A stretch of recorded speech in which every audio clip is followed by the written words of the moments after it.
Hey, welcome back to the Metropole Grid. My name is Andre. Thanks so much for tuning in. This is Council of the Crest, which is the third data pack of the Katara cycle. It's about actually 3 weeks old now here in North America. Apologies we haven't got to this sooner. We've been pretty busy.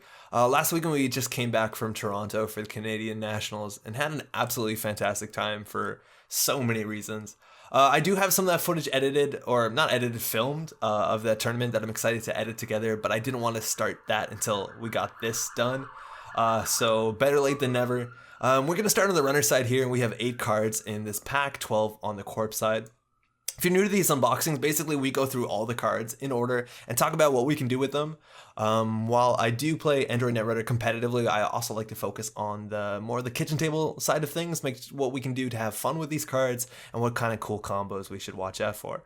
There are timestamps in the description below. We do go a bit in depth, so if there's a certain card you want to jump to, don't hesitate to jump around. That's what they're there for. Cool. Let's dig in.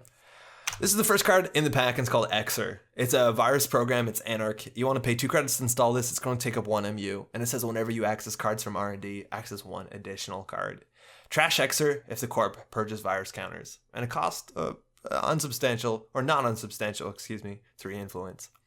Amateurs feign it as random packet loss is the beginning of the quote from someone called Freedom Kumalo. Freedom, mind you, is an anarch who deals with viruses, who's going to be coming up in the cycle, I think in 2 data packs, so watch out for that. But also that is a kind of, maybe you can see it as a reference, random packet loss, to another R&D, or the other R&D pressure card from Anarch called Medium. And this card used to be in the core set, it has since rotated, and this card was absolutely nuts. It's actually one of my favorite cards to have rotated out of the game for the last maybe year and a half. A lot of competitive decks were just kind of delivering Medium in new and exciting ways, and eXer is definitely a lot worse than Medium at seeing cards off of R&D, but that's not a bad thing for the game overall. We've come a pretty far way, haven't we?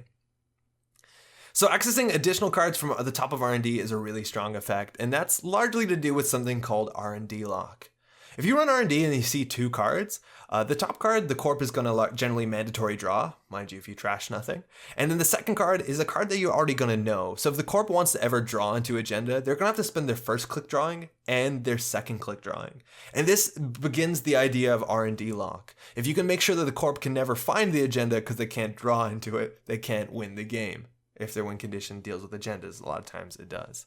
And we've actually seen this text before on one of the most powerful R&D lock cards in the game, excluding Medium, which was R&D Interface, a card that basically has the same text of this. It's a shaper card that is no longer tournament legal. It costs 4 to install, 2 influence, and this card also isn't unique like eXer. You could put 3 R&D interfaces down, run R&D, and see 4 cards, and that's a really big deal because it's hard for the corp to draw through that to ever find an agenda. As long as you can run R&D once a turn, once every 2 turns, sometimes even once every 3 turns, the corp cannot draw an agenda. That might be actually a bit of a negative play experience. I'm glad R&D interface did rotate, and eXer isn't as strong inherently as the R&D interface because the more of these you have installed, the more value the corp has from spending their whole turn purging to get rid of them. So it's very hard to do a really strong R&D lock, but you can definitely still do a compelling one.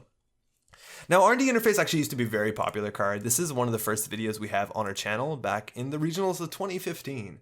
Look how far we've come. And you see here on the left, Canadian National Champion Alex Lopera has 3 R&D interfaces. And that was actually a really big strategy that the Shapers would play. Play 3 of these and then run R&D every 2 or so turns, and the corp maybe never finds an agenda. Now, back in the day, you had cards like Jackson Howard that let you not only draw a lot of cards, but also shuffle. And while Jackson doesn't exist anymore, cards that shuffle R&D are still in the game. So if you have a problem with eXer, where you can't draw your agenda because the corp already sees the top 2 cards, this is not the best example because this shuffle ends your turn, but sometimes shuffle cards are actually cool to add into your deck to be able to get through that. Or just card draw cards. Maybe you just need an anonymous tip to get through that. Maybe this is probably not the right way you want to deal with this. Maybe the other way you deal with this is just purging. And that's actually a really big thing with this card, is that you can deal with it. On the corp side, we only have, I think, two cards that deal with viruses in a very aggressive way that kind of get rid of them. We have another one in this data pack on the corp side, which we'll get to when we get to. But Cyberdeck's Virus Suite is a really cool include, and I think this card actually will get very popular considering viruses have been a really big theme in the whole cycle so far, and it's actually very good against eXer. If the runner is running and seeing two cards in R&D, their chance of them finding the virus suite and destroying their own eXer is relatively high. On the other side, you have Macrophage, which is actually really good in front of R&D because purging virus counters, let alone trashing and removing it, is all you need. Now, again, you can fight back on the runner side. If you want to get one of these installed, you have things like Sacrificial Construct that you can install for no money, one influence to protect this from being trashed. And that's kind of cool. If you have two Sacrificial Construct, let alone one, I should have said that in the other order, it's very hard for the corp to spend two, let alone maybe sometimes 3 turns just to get rid of the eXer. And I think a lot of times they might just say, shit, it looks like your R&D accesses are going to be very good, and I probably shouldn't bother trashing this. And that's a very strong effect. Every R&D access is twice as good. Talking about Shaper, Shaper does the faction that has cards like Self-Modifying Code, so that you can pull this eXer out of nowhere, maybe at step 4.3. Right before you access cards from R&D, you can fire your self-modifying code off to find your eXer, have it installed with your Sacrificial Constructs, and you have this for the whole game. Generally, to get value out of eXer, you want to be running R&D every turn, if not every 2 turns, and there's a lot of abilities that are good in green, that are running cheaply, at least maybe once a turn, and Smoke, with one eXer in their deck that she pulls out with self-modifying code, is actually pretty good, and I think maybe one of the places we'll see the eXer the most at competitive tables. You also have Equivocation, which is another R&D multi-access card, and these actually kind of do pair together. Maybe they don't entirely, but I guess Shaper already could do this and they weren't playing Equivocation. I think eXer is better though, because Equivocation has some downsides. Now, one thing that I'm probably going to repeat before the end of this data pack unboxing again, let alone how many times I'm going to repeat this by the end of the cycle, is there's kind of inherently an issue with viruses. Say you have cards like Data Sucker in your deck and eXer because you want to be running R&D all the time. This makes R&D runs cheaper. This lets you have multi-access. Maybe you also put Imp in there. So not only are you multi-accessing cards, but you're trashing good cards that you're seeing more of. The problem so far I'm seeing with this cycle is that up to date, all but one of the Anarch cards printed have to deal with viruses. They are viruses, they deal with viruses. And the problem about putting multiple virus cards in a single deck is now, instead of the corp saying, do I want to spend my whole turn purging just to get rid of the eXer? It's more like, do I want to purge the Data Sucker, get rid of the Imp, trash the eXer, clear the Amakua, etc., etc. So I think eXer specifically is probably best in the Anarch deck that doesn't even run any viruses, just so the corp really has to sit back and think, shit, am I purging this one thing? Interestingly, also, this card doesn't work with Acacia, which is one of the cards that we've seen so far in the cycle that makes purging bad. I guess on the other hand, you have Fester, which makes it not appealing, but you probably still would purge through a single eXer. If you want to run R&D in Anarch, Omar is a really good option. You don't actually have to start an Omar. It might be better off to just start with another faction and another runner, and then maybe Rebirth from Valencia with the bad pub into Omar. I guess Omar is good because now they iced up R&D heavily, so now you can run through archives. If you don't know what Rebirth is, it's a really cool card. It's this one. And that may be a good idea to get a lot of accesses. In this cycle, we've also seen cards like RNG Key, and if you're seeing multiple cards from R&D every turn, that gives you more information when you're running HQ, if you want to randomly, or not anymore randomly, name numbers off RNG Key, let alone if the corp only mandatory draws, you technically know the next card on top of R&D, so you get RNG Key value, whether you want those cards or the credits, maybe. That's actually a pretty good engine. Overall, I think this card will probably see the most in Shaper, and I think that's cool. Having Sacrificial Construct, self-modifying code, those are really strong ways to get this card out when you need it and protect it, and let alone in some of the Shaper builds, a lot of common Shaper builds at the competitive end of the table, they're already running Sacrificial Constructs just to keep their clots on the table if they need to deal with fast advance, and now you kind of have a cool choice. Am I going to use my Sacrificial Constructs to protect my clot, or maybe this matchup, all I want is R&D multi-access? Again, they're viruses, so both on the table at the same time is a bit unfortunate, but R&D multi-access is definitely good. And R&D multi-access in the game has been relatively weak right now, besides like events, cards like Indexing, Maker's Eye, and having a R&D card that might be able to stay around the table for a long time is definitely worth looking at, and R&D Interface was a good card. As long as the meta is slow enough, right, that you can run R&D a lot. If it's too fast, you're probably better off with Indexing close to the game. Talking about viruses, we got Friday Chip. Give me just 1 second to close a bunch of these tabs because a lot of them are open and sometimes this crashes and that would be bad. This is a Friday Chip. It's a hardware chip subtype. It costs 2 to install.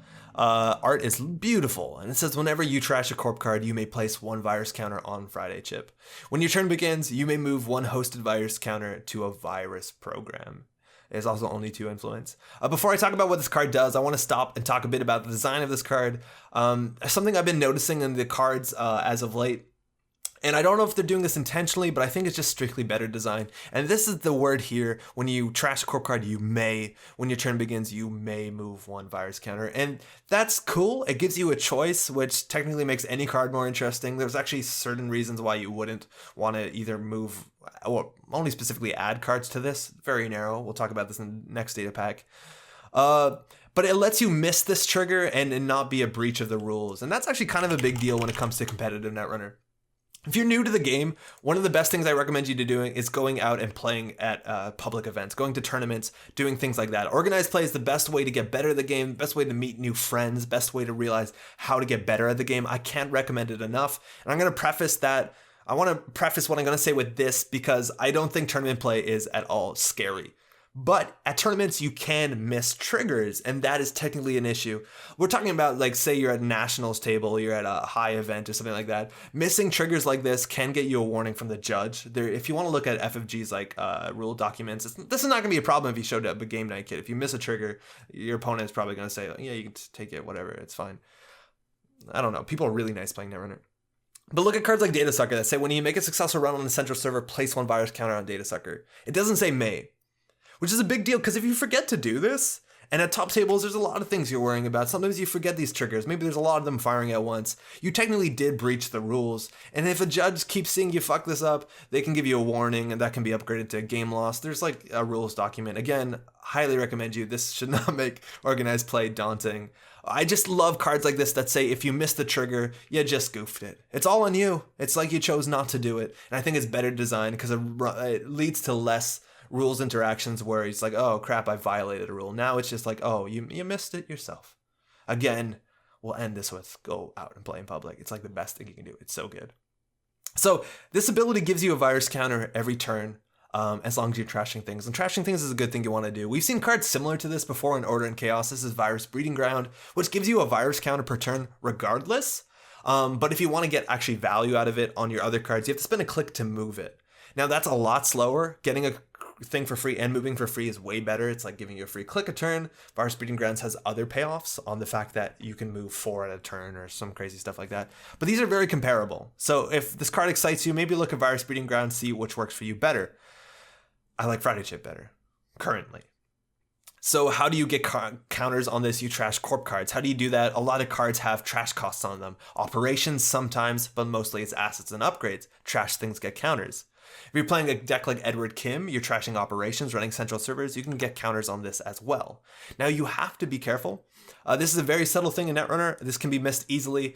Read the semantics on Netrunner cards can be very, very precise. And this one says whenever you trash a corp card. And that's very different than when it says whenever the corp trashes a corp card or whenever a corp card is trashed. You must do the trashing. And it might not be obvious based on the cards that interact or don't interact with this, so just read very carefully. Gravedigger works technically well with Friday Chip, because if you trash a card, it gets a counter on this. But if you use Gravedigger, you're not trashing a corp card. The corp is trashing their own card. So using Gravedigger does not give a counter to Friday Chip. Similarly, Maw does not give a counter to Friday Chip, but Got doesn't give a trigger to counter to Virus Chip, Friday Chip, because the corp is doing the trashing. But otherwise, things like Clan Vengeance do. Just be careful. Some cards make the corp trash. Some cards make you trash. Just read the cards. It'll hopefully be more obvious. It's just not obvious. It's technically not obvious from a distance. The big deal when it comes to this card is a card called Imp. Imp is now in the revised core set, and when you access a card once per turn, you may spend a virus counter to trash it, regardless of its trash cost or whether it has a trash cost. And that's a very strong ability. So how this works is if you have these 2 installed, you can do something that some people call Friday Chimp. I'm technically, as much as I do love the portmanteau, I'm much more into the term infinite. The infinite imp. The infinite imp. Infinite. It should make sense. So how this works is you have an imp installed, you run a central server, you run a remote server, you trash something at no cost. The virus counter basically just slides over to the Friday chip. Beginning of your turn, you just slide it back and the imp goes on forever. Now, of course, the corp can purge, which means the Friday chip has no counters, the imp has no counters, but then you just go run trash an asset, trash an operation, be Edward Kim, and then the infinite just continues. So it's actually very hard to purge lock this, but it's a really strong ability. Why? Assets. Asset spam decks are actually not that popular in Netrunner right now. Again, I'm talking widely about the global tournament meta. They're just not the best archetype right now. So it's not the most important thing, but it's cool that we have this like 2-card counter combo that can just keep this sort of stuff in check. Because I know a lot of people don't love asset decks. Cards like Agar and Deep Space, you can now once per turn trash something at no cost. I'm just kidding, you pay 1 credit. Industrial Genomics probably gets hit the hardest because you can now trash things at no cost, which is a pretty good thing. But I think this 2-card combo is important even if it's not an asset spammy universe you live in. Being able to run a central server and trash keycards to the corpse plan is a big deal. If a deck depends on hard-hitting news as their win condition and you can trash it, that's kind of rough. Not a lot of corps will have their deck built around the idea that their operations are trashable, so surprising them with the Imp Friday chip and keeping the pressure on is really strong. Sometimes your deck can't deal with fast advance. Being able to stop fast advance by just destroying the fast advance is pretty disruptive and good. Maybe it's a kill deck and you need to stop their consulting visit for hitting their boom or what have you. Very, very good. Also, you can just go trash ice, and that's huge. There's a lot of ice right now that's kind of very expensive. I've seen at like competitive tables, big ice is kind of coming back. And instead of spending 9 credits every turn, breaking a Fairchild 3.0, hopefully you can just hit it in R&D before it hits the table and you don't have to deal with it forever. And that's obviously very strong. If you want to get value out of this, you need to be running once a turn. That's kind of the condition on Imp. Imp is once a turn. Get your Imp value once a turn. And how do you do that? Make running cheap, maybe. This is Valencia. She's a 50-card deck, but she starts with Bad Pub, which is kind of really cool, and that makes running central servers cheaper, so you can get in. Maybe you want to pair this with Mining Accident, so that now you have 2-3 Bad Pub, so running HQ only costs you 1 credit. So every turn, you're getting that sweet, sweet Friday chip Imp combo. Excuse me. Now, we don't have to only focus on Friday chip and Imp. There's other ways to get value out of this card. It's technically a really flexible card. It's worth noting that this card does very little on its own, and I think that actually might be a detriment for people wanting to play this on competitive tables, is that it is a 2-card combo. One of the cards is kind of underwhelming because it doesn't do anything unless you have other cards for it to work with. But cards like Amakua are kind of interesting. It's a virus that uses virus counters to get strength, and the ability that you can trash cards and keep moving and get your Amakua bigger and bigger is kind of cool. We've also seen, and I'm assuming we're going to see a whole breaker suite of these things, and these things need virus counters to be breaking and boosting strength, and having a bank here that you can maybe one turn you need another Yusuf counter, you can go get it, is kind of cool. If you want to go farther off the path of technical efficiency, you have cards like Cash that you can transform into an econ engine with your Friday chip in some weird way. I think Shikana actually is worth reevaluating at sometime soon because we're getting so much cool virus support that maybe it means if you trash 3 cards a turn, or like in 3 turns they can't fast advance, then they have to purge through this. I don't know. You also have technically, just breakers. These are probably strictly worse than Amakua, but you could go Crypsis in the core set or Darwin also in the core set, and you also have Pheromones, which is technically value. I think the thing that excites me most about Friday Chip, going back to Imp, is that it kind of solves your reliance on Film Critic. Film Critic is a card that prevents really nasty win stolen effects on agendas, and there's a lot of agendas right now that in the global meta are very... there's a lot of agendas with very strong win stolen abilities on them. Cards like Obokata Protocol are very prevalent, and having a card like Film Critics means that you don't have to deal with this Obokata. However, Film Critic is a restricted card, which means if you put this card in your deck, you can't put any of the other really strong restricted cards in your deck. But the idea is with Friday Chip and Imp, do we have Imp open here anymore? If you put this in your deck instead of Friday Chip, you can now just Imp the Obokata Protocol that you've touched. And while it's not stealing it puts it in archives, so you can return to it when it's either safer for you to steal or wins you the game. And that actually might free up restricted card slots, let alone influence. And that's actually kind of really exciting. It's a very strong card. It's specifically a combo card, which means it's better in any deck that has a lot of draw in it because you need to find this and your imp. So maybe Max is a good vector to go here. But it definitely has a really strong ability, and we've seen this before, but I really like the idea that Anarchs have been shifting more to just kind of the wanton destruction of Anarchs. It's no longer about like deep digs with their medium. Funny enough, this is in this deck pack. But it's more about like accessing every turn and those accesses being very destructive. May it be with cards like Maw, Begot, and now Imp. I opened Maw and said Begot, and then I opened Begot and said Maw, but I guess you'll figure it out. It's cool. It's definitely a really strong card, and it's only going to get stronger once we see more support. Freedom Kamalu also works really well with this. I'm not going to spoil that, but we're going to see more and more cards that work with this cycle. Again, always have to say, put too many viruses in your deck, and purging gets too good, so maybe slow it down a bit. Talking about too many viruses, this is Crypt. Let's give me 1 second to do some housekeeping. My throat does not feel great, I'll be honest. 1 sec. Wow. Okay, this is Crypt. Cost 0. It's a virtual resource. Only 1 influence. Very cheap. Very on influence and credits. It's a virtual resource that says whenever you make a successful run on archives, you may place 1 virus counter on Crypt. Again, may. If you goof it, it's on you. Click trash. 3 hosted virus counters. Search your stack for a virus program and install it, paying its cost. Then shuffle your stack. The smell of rot strengthens with each step, which is probably flavor text they took straight from Arkham Horror LCG. They might have. I gotta look that up.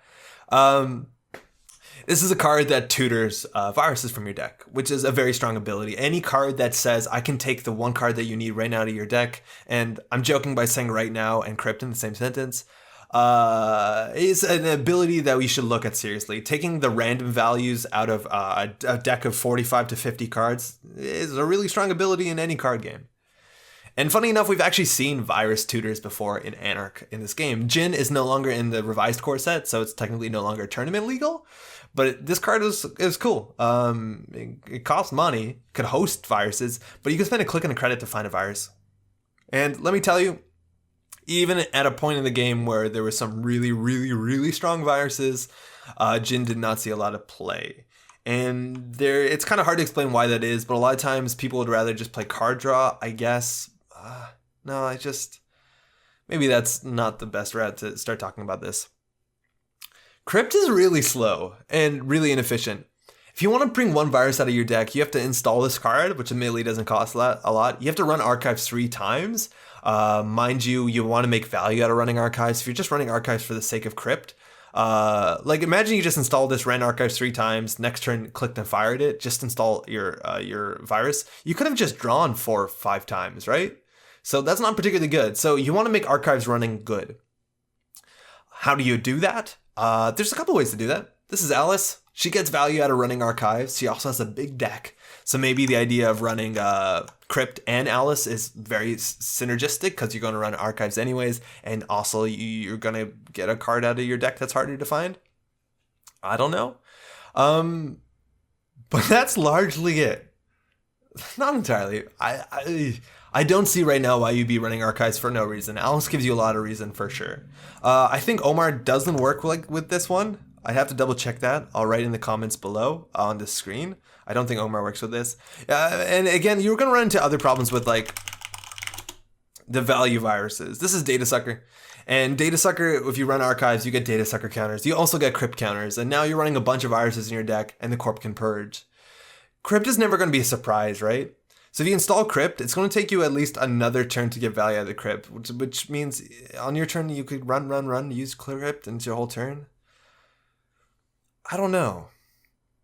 You can purge this, is what I'm trying to say. If you purge Crypt, you also purge Data Sucker. If you're running archives to also get Amakua, you can purge that and get more value from that. You could also maybe put Plague or Plague, haven't figured it out yet, and run archives. And you can get a bunch of virus counters all at once. Maybe you're running archives to farm virus counters. Mind you, that has some value based off other cards that are coming up in the cycle, sure. Maybe you want to use your Friday chip to put counters on your Crypt so you don't have to run archives. Maybe you run an incubator just to trash this, to put counters on this so you trash this to get a thing out of your deck. Maybe Hive Mind is cool because of the one of in your deck and you need to find it. But I think it's just kind of slow. it's hard right now to get value out of running archives that doesn't hinge on you running other viruses. And I also think it maybe not be the best thing right now to put all the viruses in the same deck. Maybe I'm going to be wrong and Acacia turns out to be just absurd amount of value, but I don't entirely see it. Now imagine also that there's ice in front of archives, which is going to be the case 9 out of 10 times if you're playing somebody like Atlas, right? So now you have to spend money to get into archives to get a counter on this. Maybe you also just want counters on this and this is what you're using to farm counters. I don't know. My thoughts are really scattered right here. But at the end of the day, you also have to still pay the install cost on the virus. What's with that? How does that not make it free? Why is this not like trash this, find a virus that doesn't cost 0? Look, I don't see this one yet. I think the art is lovely, but it's very slow. It's the best part of this card is 1 influence 0 cost, right? 1 influence probably doesn't matter. Maybe there's one really cool virus you want to put it in criminal that you can't tutor, and you're running criminal viruses at the archives anyways because of security testing. But you have to spend basically like 5 clicks to get a card from your deck, and you still pay the cost, which I don't see it. I just don't see it. So sorry. That's the most negative I've been about a card in a while. That's actually a pretty good thing. If you like this card, let me know why. This is Corporate Grant. Oh, the tone on that last card, wasn't that weird, huh? Corporate Grant is a criminal current. And that's a really big deal. Not only because it's a good current, because it's the second criminal current. It's called Corporate Grant, mind you, which is charming. It says this card is not trashed until another current is played or an agenda is scored, basic current text. And it says the first time you install a card each turn, the corp loses a credit. You'd think someone would have noticed a program called entitled Career Opportunities in Hacking earlier. It's 3 influence, which makes it not unsplashable. Currents, the existence of strong currents is a really, really big deal based on how currents work. There's 2 ways to turn off a current, obviously stealing an agenda on the runner side, or probably what happens most often in Netrunner, you play your own current. And criminals only have 1 current so far, unscheduled maintenance, which is a very narrow card. It's hard to get value out of this card. It works in only one like really niche deck archetype that hasn't proven to be very reliable. But now we have a card that's just 100% good. In most every deck, this card might say the corp loses 2 or 3 credits. In some good decks that are built around this, it could say the corp loses 18 credits. And I have tested this card and I have found games where the corp doesn't run their own currents and then they lose 18 credits because they can't score a thing because they're just bleeding credits and they need money to score the thing and res ice and prevent pressure, and it snowballs out of control. And snowball is actually a really big word here because we're talking about currents, and I don't like currents. I really don't. I know a lot of people don't like currents. I've heard this comes up more and more often. This is scarcity resources, which is a current on the corp side. And that's, again, a big reason why this card is so much better. Even if the text on this wasn't just like, say it was bad. Okay, wait, no. I'm trying to say it could have been a lot worse than this and still would be an okay card in a lot of criminal decks on the basis that criminals run a lot of resources a lot of the times. And then having a card that you put in your deck that turns off scarcity resources is a big deal. And scarcity resources is a big reason why I don't love currents. Currents are like really snowbally, right? Like say one deck runs currents, the other doesn't. That means the currents are going to be online for a while. And scarcity resources has very little to no counterplay. I think this card is way over curve. It could easily been the install cost of the first card is resources increased by 2, so that you can actually plan your turn around it. But right now this card is just way too strong. I've seen too many matches at like really competitive tables between really strong players come down to the core plate scarcity of resources, and the runner can't get accesses, let alone pay like 6 credits for the Earthrise Hotel, and it's just no fun and no counterplay. I also think it really imbalances the game when it comes to like ownership of cards. If you don't own any currents and you play against a deck that has currents, good luck. Yeah, decks. It's hard to turn off currents also nowadays because people are running like 3-point agendas, and some decks only have like 7 agendas, and you have to find one of the agendas in the early game, or the current is going to be on for. Anyways, currents, don't love them. But this one's here, and it's technically a really big deal that a current exists that can turn off scarcity and isn't criminal and isn't bad. Most criminals for a long time have been running employee strike because it actually is really important to run a current so you don't lose the scarcity of resources turn 1. And this card is not only cost influence, it's a really good card, maybe even better than this one, but it's also a restricted card. So now the criminals can maybe save the influence off this card and play another restricted card. So having a not ass current is actually kind of a big deal. All that being said, what does this card do? Once per turn when you install something, the corp loses credits, which is a pretty great ability. Losing credits is what criminals were all about. Criminals are about two things: making money and making the other person on the other table lose money. And while this one doesn't technically make money, not directly yet, making the corp lose money is really big.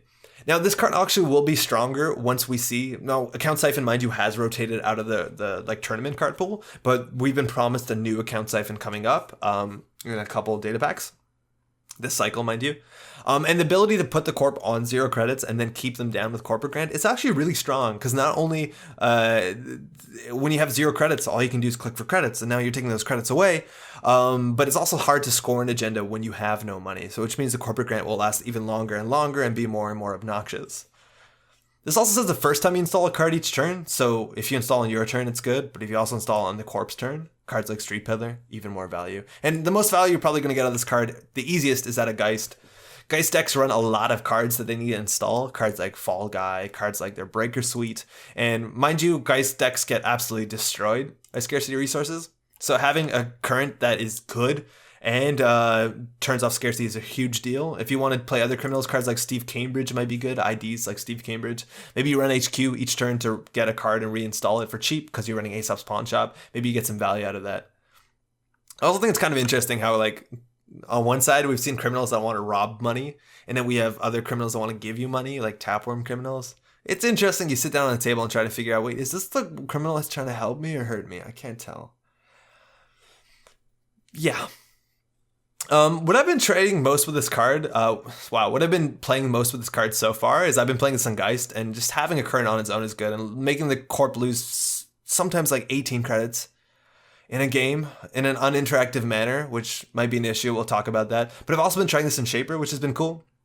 Shaper has the most abilities to install cards on the corp's turn, so you can like go all nuts in with that, with like self-modifying code and cloneship and Da Vinci, and you also have like artist colony, so you can really rob the corp of credits. Maybe you want to play Haley.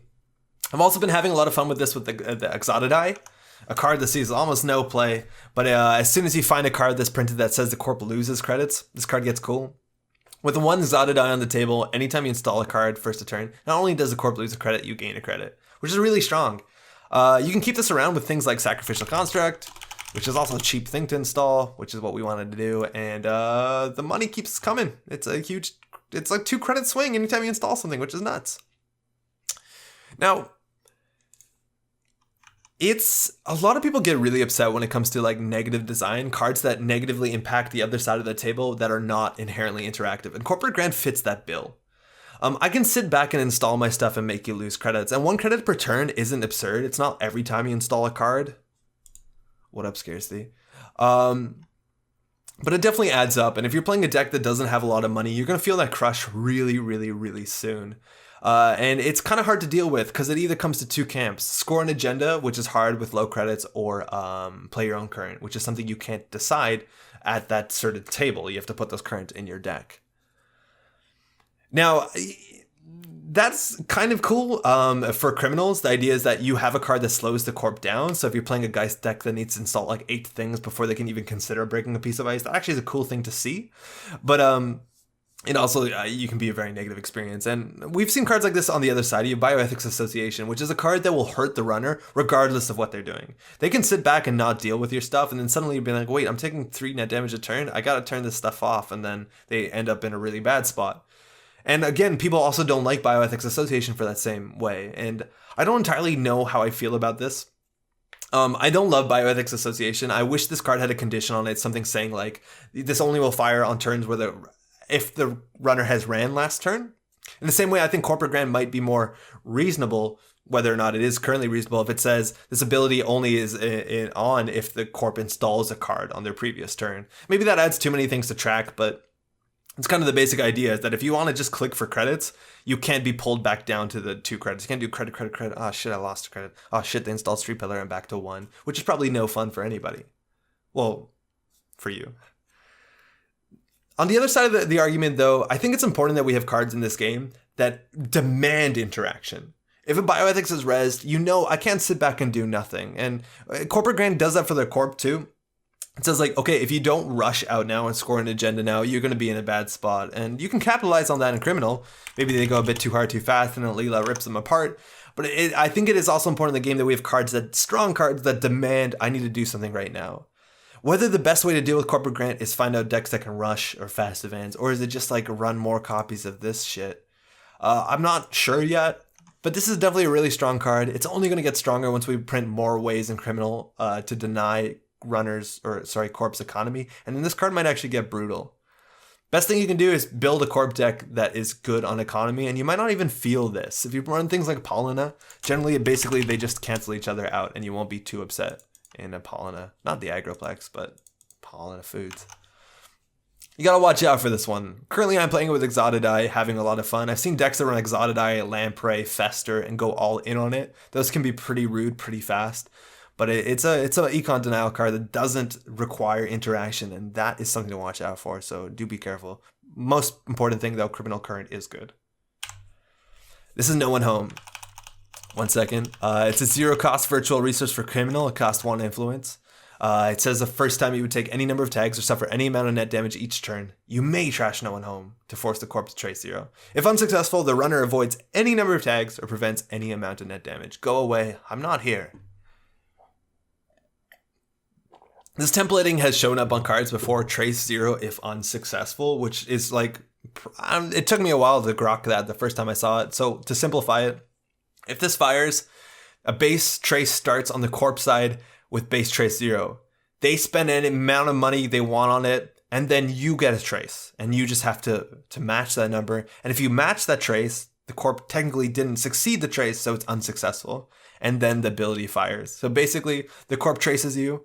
You try to not be traced, and if you are not successfully traced, you prevent any number of net damage or avoid any number of tags. So it makes it an economy war for an ability to fire that's generally attached to an ability that's already attached to an economy war, which makes this card interesting and pretty good. Just to talk a bit about this card, this is what people call a silver bullet, a counter card, a hoser card, a tech card. There's a lot of terms for it, but we've seen so many cards like this in the game. They're cards that when you install them don't do anything on their own, and in some matchups do nothing, but against certain matchups are all the difference. They stop you from dying, they stop you from losing the game, they stop you from... Those are probably the most important things. Sometimes they even make you happy because the corp tries to do something and you say, not this time, my friend.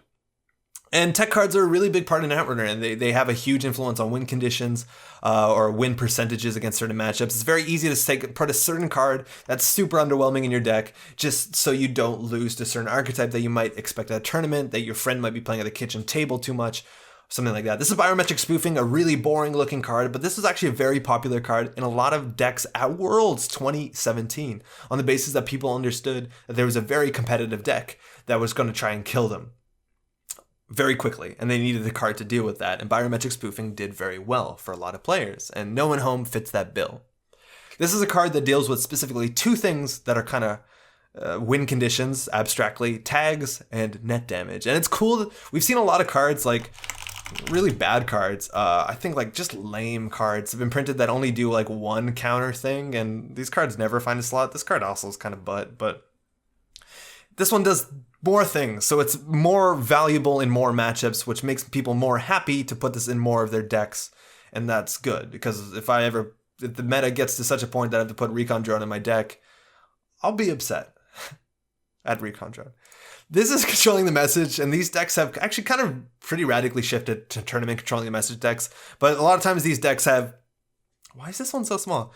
These decks rely on big old traces. Maybe it's things like hard-hitting news, maybe it's things like C-source, but they want to get the runner tagged, and then they want to do bad things to them. Generally, it is cards like, exchange of information, closed accounts, stuff like that, and that's generally how they win.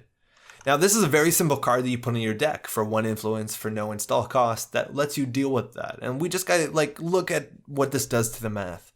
C-source is a math card. It's just strictly about economy and how much more money you got than the other player. Imagine you're sitting pretty at no link 10 credits. The corp has more money than you and they want to C-source you. Now they have to do a trace 3 and beat you. Then you can choose to fire the No One Home if you'd like. And then they have to beat you again at a trace 0. So C-source became It went from, do I have more money than the runner, to, do I have more than twice as much money as a runner? And that can be the difference between you being C-sourced exchanges of information and you not being a C-sourced exchange of information.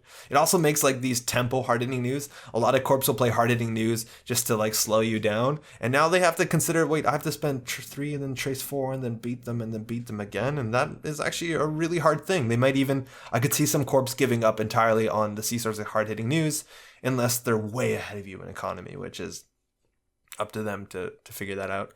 Again, net damage, it's probably less useful than tags. There's very few, it's less common for corps to be trying to kill with burst net damage.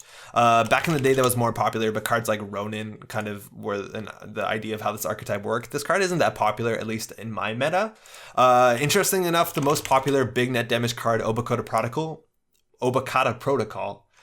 requires you to take the damage, so you can't use No One Home and prevent the damage and steal it because it's a cost, so that doesn't work. But this card, you put this down and it radically changes the interactions on a lot of things, and not only like the hard-hitting news, the what do we show before, the Ronins, but also like traps. It just generally makes traps pretty bad.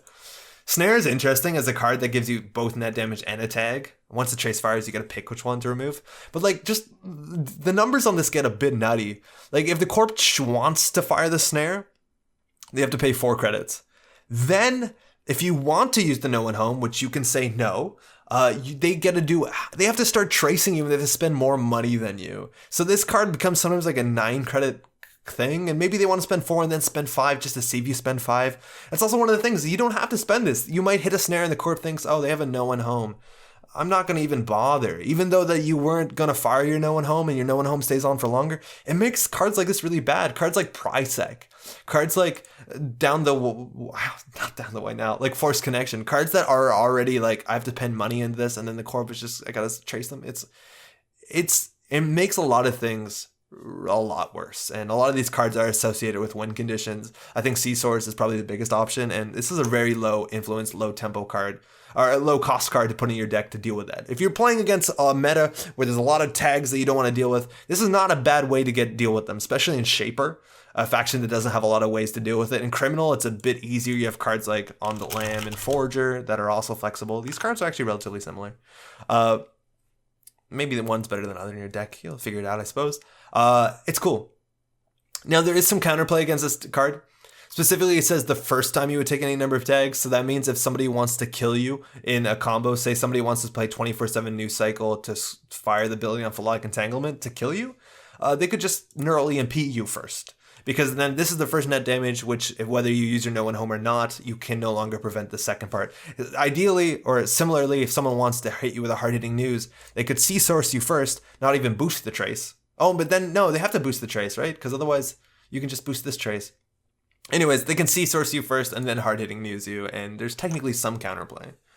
Also, if you want counterplay, any tag deck, a lot of them are running Best Defense, and Best Defense trashes this. It also deals with other anti-tag cards, so watch out for these. Maybe you keep your No One Home in hand and only install it once you think you're going to get traced next turn for tags, just so it's not trashed early, but they could always have this in their hand too.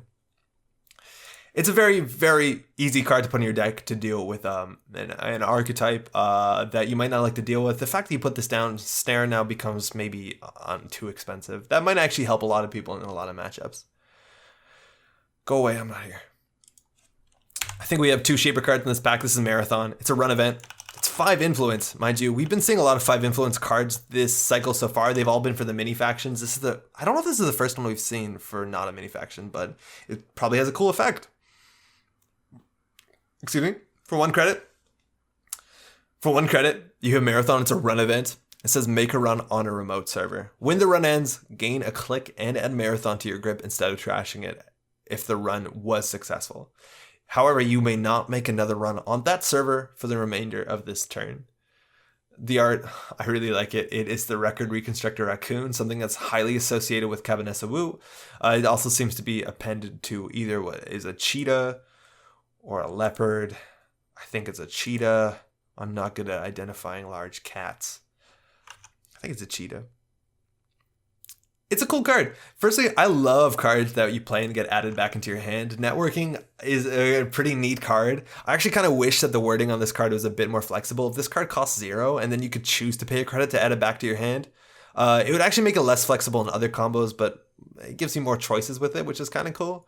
I think the game needs more cards that interact, that come back to your hand, that like fire from your hand. It makes some parts of the game more exciting. Whether or not you like how I've had worse or not, it's up to you to decide.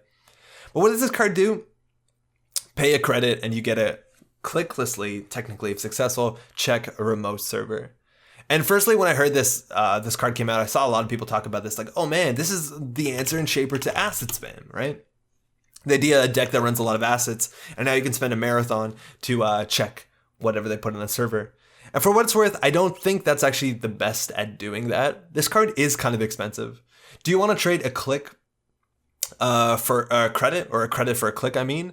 That must mean that your clicks are on average better than 1 credit, or better than 2 credits, I think technically. No, better than 1 credit, right? And that actually could be difficult and not always possible. It's easiest in Shaper to just throw Magnum Opus, and now your clicks are technically worth 2 credits. And now maybe it actually makes sense to marathon remote servers. But I think a big point of this is that if you're playing against an asset spam deck and you draw this and you're thinking about this, like, now I can check every single remote server this turn. They're never going to get me. That's probably not great considering you just spent like 8 credits just to check remote servers, which is not the best considering asset decks generally are about the economic war. You also do have cards like, I guess, 3 steps ahead if you want to go all in and somehow you can run all the assets, which I think is really funny. It also plays around, what's it called? Enhanced login protocols, as it's a run event, which is like marginally useful if this card's popular in your meta, which is kind of cool. But again, I think this is probably best at just getting value once a turn checking a remote server, whether it's a remote server with something in it or they're installed 1 new card, I guess, but I don't see this being like, oh, I'm going to check everything in a turn. So this card is kind of expensive at 1. Terminal, public terminal is a card that lets you play it for free once a turn, which is kind of cool if you want to use this once a turn. Maybe you want to put this in Tenma. He has 17 influence, so maybe losing 5 isn't that big of a hit, but he plays this for free once a turn. Maybe that's all you need. You can like attach this to any other card that gets you value off of running a remote server. If there's uniced remote servers, you can actually like get a lot of value out of that. Spending 1 credit, maybe not the best. Spending 1 credit to get 2 credits.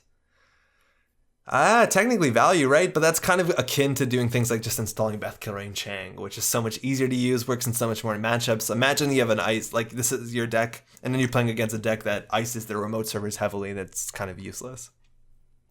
I think this card is relatively cute when it comes to Comet. Comet lets you play 2 events for a single click, so you can play this as the additional action, check a remote server, and get a click back. So it's kind of like getting 2 clicks in your turn, somewhat. Oh, if you want to go another way, you could play this and Daredevil. So now you're checking a remote server. You have to break all the ice, mind you, otherwise you won't get this back, which kind of sucks, let alone the click. But maybe you get a draw engine off of that. That's pretty convoluted. You could just play Patron, and if they have unprotected remote servers, pay a credit for 2 cards every turn. And that's like a drug dealer. That doesn't work half the time, where you have to break the ice, but yeah. Also do watch out if you want to use this as a card just to check their remote server once per turn or once every couple turns, just to get that sweet free click. If they ever do end the run, say they fire on Marcus Batty, heaven forbid they have something like a Nisei Mark II token, they can end the run and then you can't run that server again, which is an issue if they have an agenda in there. So be careful with this thing. This is the sort of card that you see in Shaper that comes out that has a really wild effect that lets you like do any time you see a card like this in Shaper that says like, it's like unconditional how many of the same thing you can do.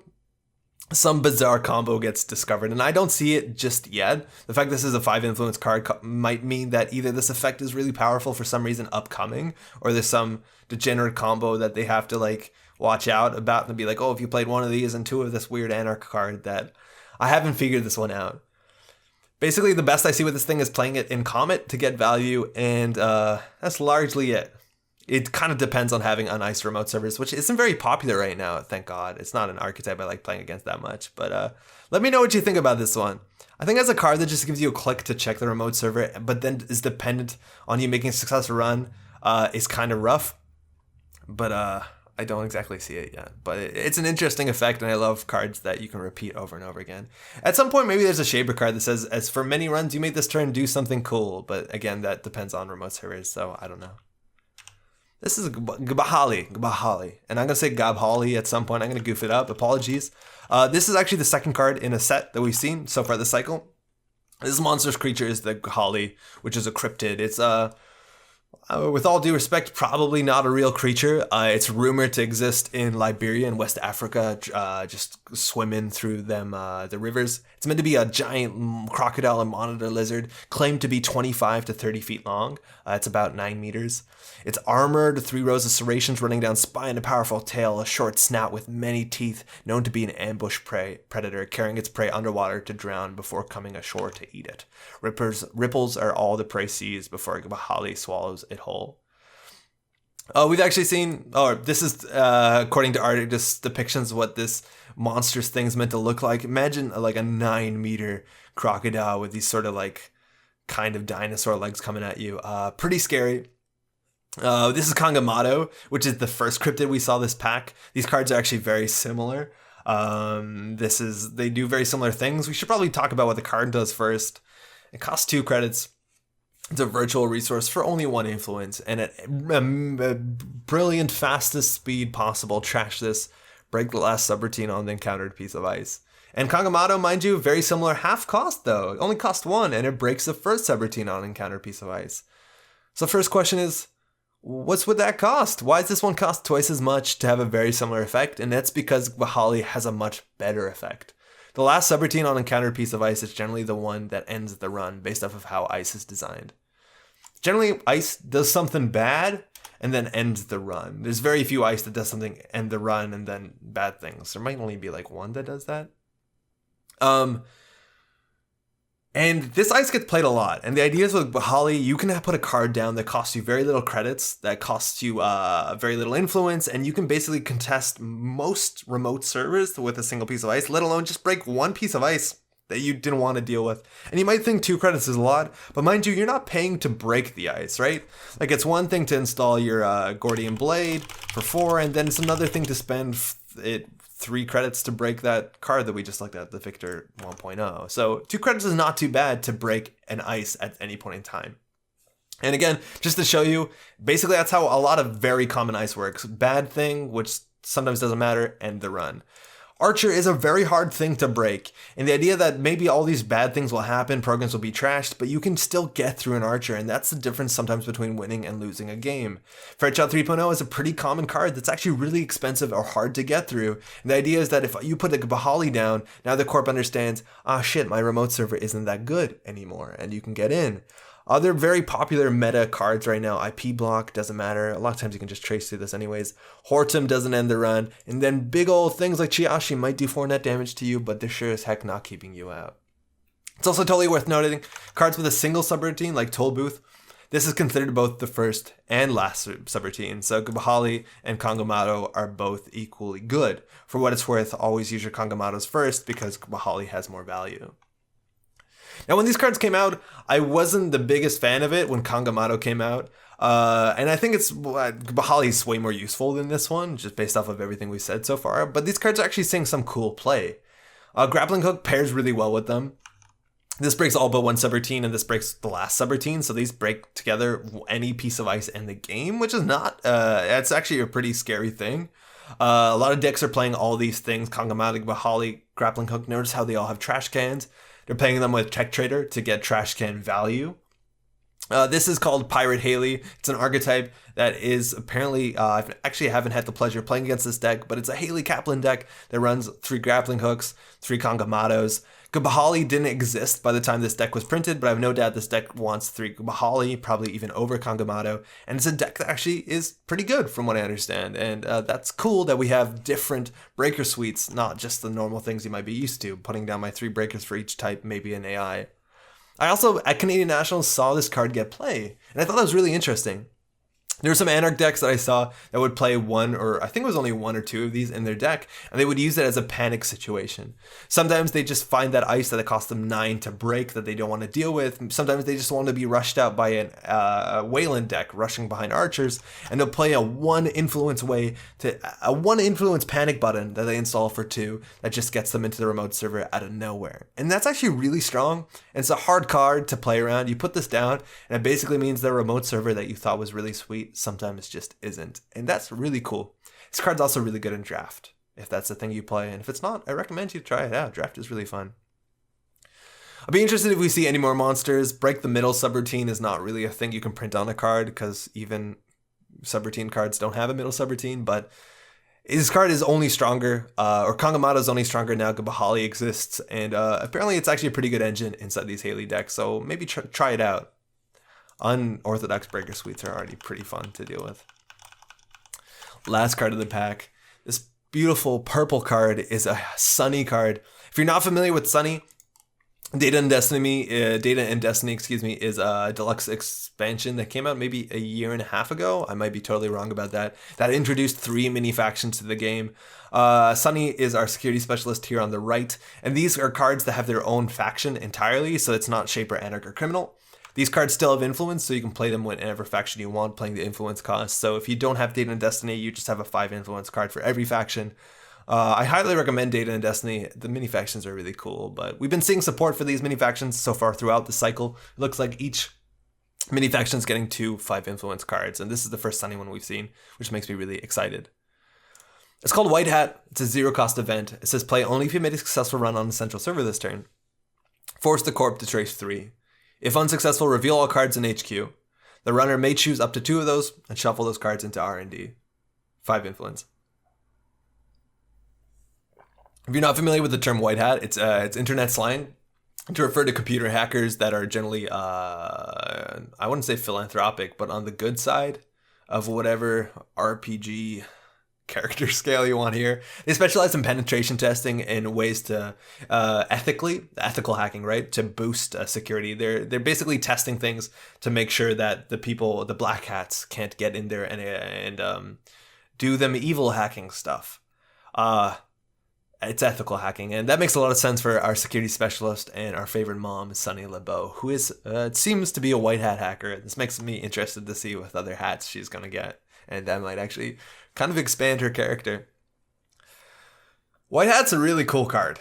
We've seen this templating before this pack. Trace 3 if unsuccessful. So basically a base Trace 3 fires first, the corp gets the boost, and then you get to match it. And Trace 3 basically only means Trace 1 to Sunny. A lot of times it means Trace 0, considering you're installing your console that gives you Link, let alone some of your other cards. So this card generally isn't very expensive to play. Now, and instead of explaining all the ways you can use this, we're going to explain the super Sunny turn. And we're going to try and touch all aspects of what this card can do, because this card is extremely flexible and I really, really like it. Let's start here. Beginning of turn. Global Security Clearance fires. You can see the top card of R&D. You see it. It is not an agenda. It's some card that you don't want the corp to draw. Fair. You don't want to run it. Your install Jack Sinclair lets you run archives for free. You run it for free. Why? I don't know. Amaku counters? Sure. You ran and made a success run on a central server. You now play White Hat. The corp now has to trace you. And there's a couple ways of what happened. There's a couple things that happen here. Firstly, the corp gets to decide to pay money. The corp traces first. If the corp pays money to keep this trace from firing, maybe they have to pay like 7-8 credits because you have a modicum of credits and Link. Now you basically played a zero cost event that says the corp pays it 5, you pay 0. Maybe the corp boosts to 12. I don't think the corp's boost this one is what I think of a main thing. But it basically says you vamp the corp. And vamp is a card that I'm glad that doesn't exist, but basically you pay nothing, the corp loses all their money. That's actually maybe better than vamp. Not all their money, I'm exaggerating. Maybe you have power tap installed, so the corp loses money, you gain some amount of money. That'd be cool.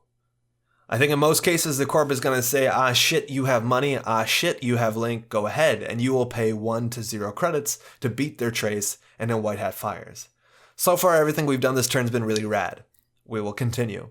The corp shows all cards in HQ. That is an incredibly powerful effect for so many reasons. Celebrity Gift is a card that I've been struggling to like in a lot of decks. It's really hard to make me feel good about this one, but showing cards from HQ is such a big deal. This is probably not the best example, but this shows you how expensive these sort of abilities classically cost in Netrunner. This card is overcosted, if you ask me. Double 4 credits. It's too much. But seeing all of HQ is a really big deal.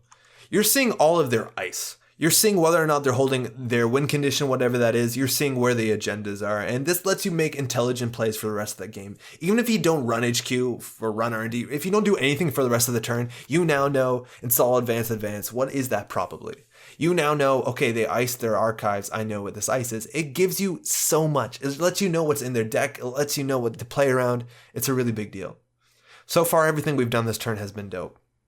Talking about knowing what's in HQ, it also, if you want to play RNG key, it gives you much more value because now you can run HQ and say, oh, I saw a card. I'm going to say card cost, and that's good. Now we get to a really cool part. The runner may choose up to 2 cards, 0 is an option, and shuffle those cards into R&D. Why would you choose 0? There's definitely some edge case here, but this is the beginning of a very skill testing card, which I think is one of the most important things that they print more of in Netrunner. I love cards like this that are so wildly open and it just opens so many branching paths of cool things to do. Admittedly, a lot of times there's going to be one best play, but it makes cards like this cool and exciting. It's cards like Bacterial Reprogramming that have been printed recently that say, oh, this fires. Oh shit, we're going to go down a big old tree of decisions. And the beginning of our tree of decisions, it's going to start to root. So you see everything in their hand and you can shuffle some stuff back. So you can shuffle back their win conditions. This admittedly is a pretty bad example of a win condition against Sunny, considering it's a trace card, but you get the idea. If you see things like Punitive Counterstrike and you think, oh, I'm going to die to this, you can get rid of it, and then you don't worry about it. If you see ice that you can't currently deal with, Brainstorm, maybe it's just an end the run ice that you're worried they're going to score agendas behind, get rid of it. If you see Fast Advance, and this is a big deal considering Sunny as a faction outside of Sunny faction has a really hard time dealing with Fast Advance, you can say, go away, Fast Advance, and it's gone. Already, everything that we can do here is really good. We can remove win conditions from hand, we can remove ice from hand, and we can continue playing your game. But then again, we will see the agendas, and you got 2 choices here. One of the choices is shuffle the agendas back into R&D, and you can say, yeah, you're not scoring anytime soon, and that's okay. I think what's best is to leave the agendas in hand. Imagine you see HQ with 2 agendas in it. You shuffle 2 other cards back into R&D, and now they're stuck there holding 3 cards. And 3 is a magic number in HQ because of cards like Legwork. Mid-game, they might be holding on to 1 or 2 agendas because you're playing Sunny and you have Security Nexus and you're pretty good at contesting remote servers. And so they're thinking, okay, I gotta find a window, so I'm gonna figure out, I'm gonna put another piece of ice thing on jam my agenda. But you say no, you play your white hat, and you see 2 agendas in hand.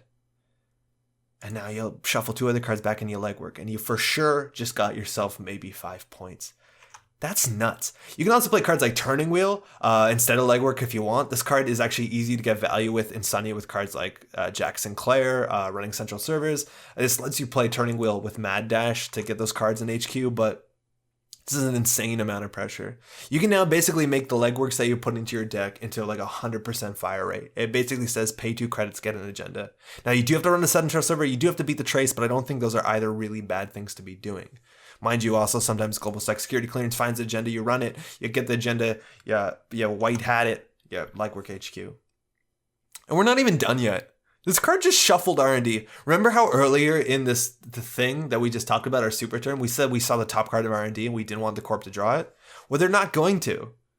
And on top of that, the card on top of R&D is now a different card. So if you want to go find agendas in R&D, admittedly, you maybe shuffle 2 non-agenda cards into R&D, so the agenda density is like marginally lower, but now the top of R&D is now different. So you can go run R&D maybe again for the second time this turn and have a chance of finding a different card. Maybe now you want to deep data mining because you saw the beginning of the card before. Hey, I just wanted to edit this in right here because I forgot to mention it, and it's one of the cool parts about White Hat, because there's not enough so far.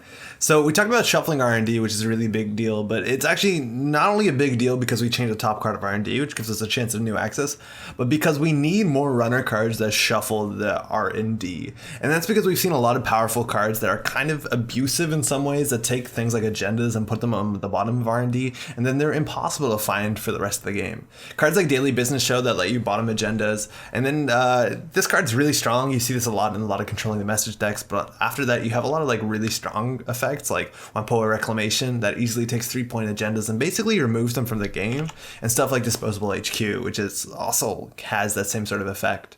That's something you've largely probably heard me complain about in the last while. When somebody plays Wampoa and then removes an agenda from the game, I get like admittedly a bit salty, and we just needed more runner cards that are not bad cards, not like showing off, that let you shuffle. And for that reason, White Hat's also really sweet. It really helps against the controlling the message deck if you can shuffle their Daily Business Show. This card does so much, and so much so well, and in a way that we've never seen on a lot of cards before.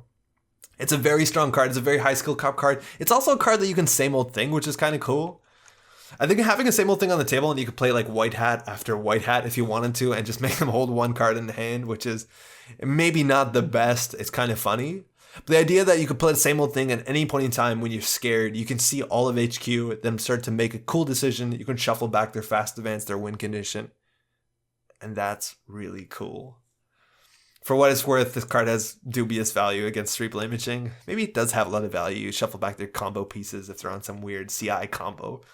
But you gotta see like maybe 17 cards for one click. Wouldn't that be fun? And it's hard for ZI to boost the trace because maybe it attacks their hand size. I don't know. Overall, I've been so happy with the mini faction cards we've seen this cycle. They've been so interesting. They've been doing wildly different things. They're worth 5 influence in other factions if you want to go in on that. This card, actually, you could see it in like maybe a Leela deck. Maybe it doesn't work with Fisk Investment Seminar so well, but maybe sometimes you just need to get the agenda in the HQ. And having a way to get it with legwork is all you want. Maybe you want to play this and then your gang signs are like super rad. It's like, oh, score that agenda. Go ahead. I dare you. It's 5 influence though, which is kind of rough, but I think it's costed well. It's a high skill cap card. It's super exciting. And it makes these great turns where you plan something wild. Maybe I'm going to regret it and this card's going to be too good. And then all my like not Gagarin, but all my like cool Argus boom decks are going to be really upset. I don't know. Maybe that's the case actually. Maybe Friday Chimp Imp is the better thing to be scared of in that same situation. That's all the runner cards in this pack. We have 8, and they're actually really cool stuff we've been seeing. Katara Cycle so far has been really solid. Formatting has been good. Cards have been interesting. I love the May abilities on all these cards. eXer's a really strong card. Friday Chimp Imp and All Friends are good. I don't know this one. This is a really strong card, a cool tech card, a wild sacred card. It's going to be something cool. Card has value. Card has so much value. It's been great. I'd love to hear in the comments below what kind of cool interactions I missed, what sort of decks you're excited to build. Is Corporate Grant too strong? Is White Hat the coolest thing ever? Let me know what you think. I like to read your comments. I respond to comments, haven't been doing that well in a while. And we're going to be returning soon with the 12 cards on the Corp side. Thanks so much for watching.